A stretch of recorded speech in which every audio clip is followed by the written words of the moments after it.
How the Amish have hot water without propane. Hot water, a necessity in every home. A simple thing we take for granted. Turn the tap, and there it is.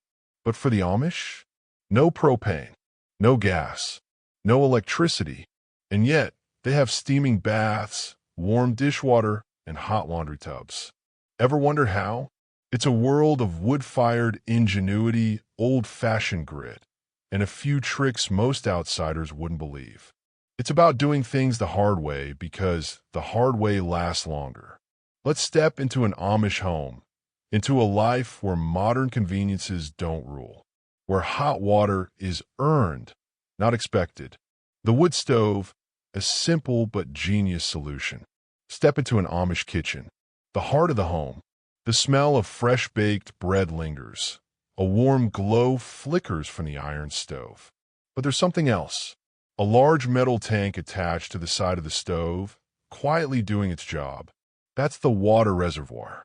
As the fire burns, the metal heats up and the water inside gets hot. No buttons, no wires.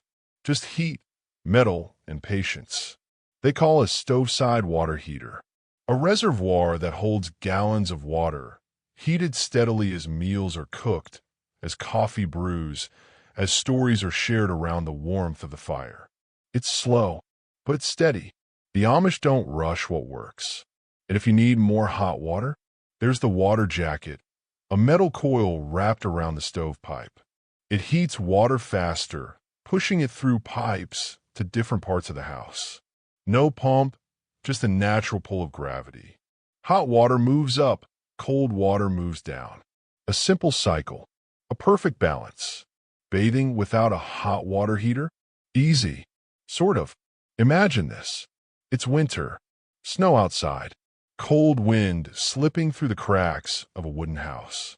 And you need a bath. What do? First, you pump water from the well.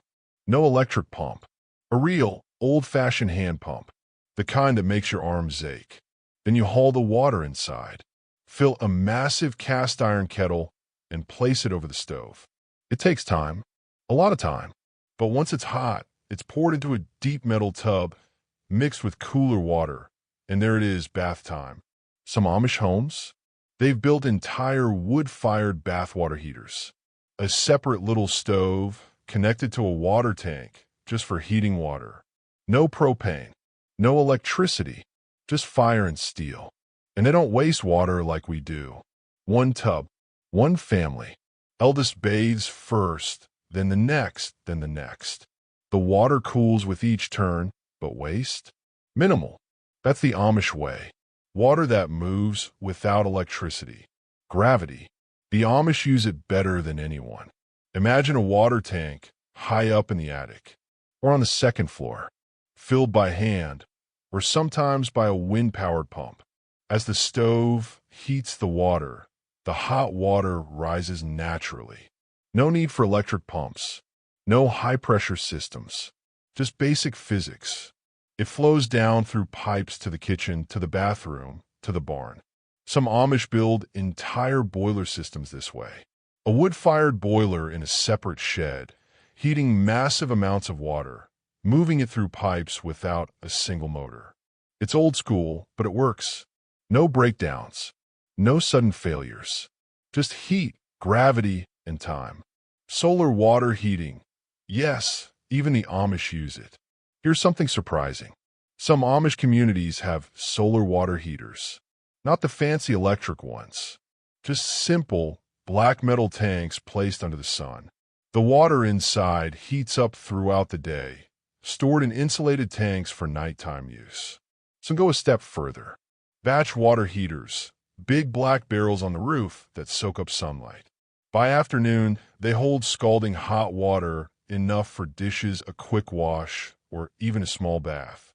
Not every Amish family uses them, but the ones who do, they've embraced a technology that doesn't conflict with their beliefs. It's natural, sustainable, no fuel required. Laundry and dishwashing, the hard way. Ever seen an Amish woman do laundry? It's a process. First, she heats water on the stove. A lot of it.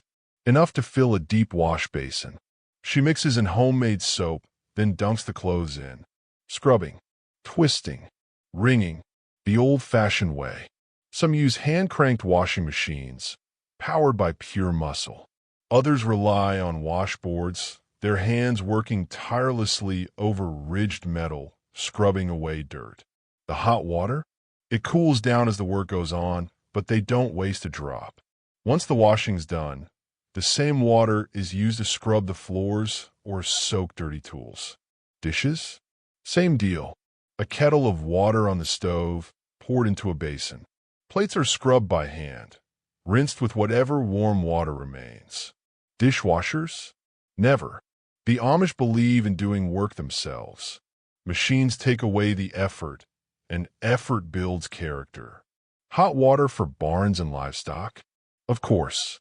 It's not just people who need hot water. The horses, the cows, the milking equipment, everything needs cleaning, especially in the freezing cold. On Amish farms, you'll often find wood-fired water heaters built just for barn use. A simple system: wood goes in, water gets hot, pipes carry it where it's needed. Some farms even have steam generators, not electric, but fueled by wood or coal, to provide high-temperature water for sterilizing dairy equipment. Because hygiene, it matters, even when you live without modern technology. The Amish secret: hard work, simplicity, and ingenuity. At the end of the day, the Amish don't need propane. They don't need gas. They don't even need electricity. Hot water is something they create, not something they consume mindlessly. It's not easy. It takes effort, patience, and an understanding of how heat moves, how water flows, how fire works. But the Amish don't mind effort. They embrace it.